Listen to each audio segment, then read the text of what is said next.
Plot summary of Alcestis by Euripides. In Thessaly, Greece, Apollo is just leaving the palace of King Admetus.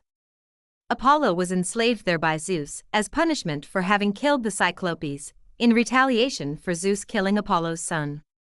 During his sentence, however, Apollo befriended Admetus and even saved him from a fated early death. The fates require that someone take Admetus's place. His parents refused, but his wife, Alcestis, has agreed to die instead. Before he leaves, Apollo has a brief confrontation with Death, who has just arrived to take Alcestis. Apollo prophesies that a strong man is coming who will defeat Death. Later, the chorus waits outside the palace, watching for signs that Alcestis has died.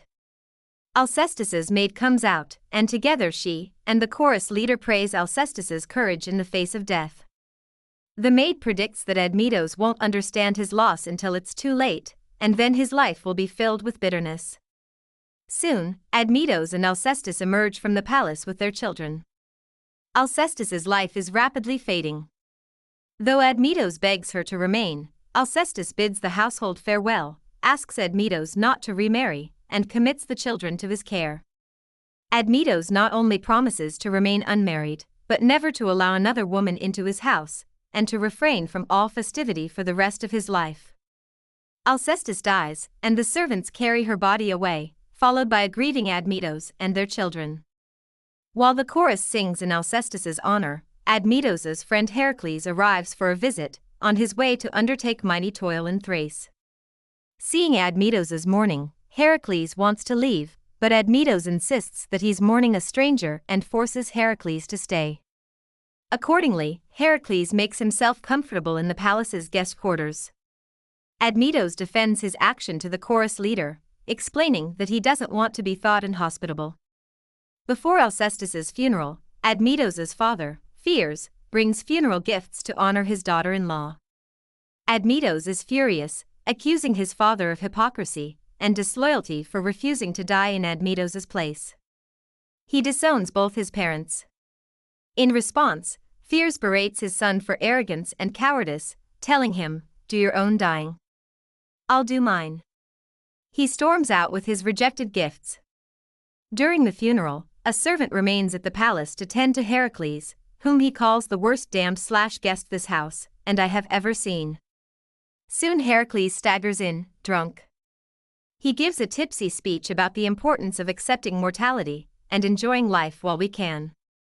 The servant finally tells Heracles that the household isn't mourning for a stranger, but for Alcestis. Instantly sober, Heracles plans to go to Alcestis's tomb to wrestle Death into submission and bring Alcestis back to repay Admetus's hospitality. After the funeral, the chorus tries to comfort Admetus, who is in despair. The chorus points out that Admetus has been lucky, having never known suffering and loss.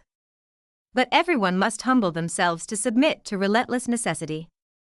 Suddenly Heracles enters, followed by a veiled woman. He rebukes Admetus for hiding the truth about Alcestis's death, and not allowing Heracles to share his friend's grief. Then he asks Admetus to house this young woman until Heracles' return from his errand in Thrace.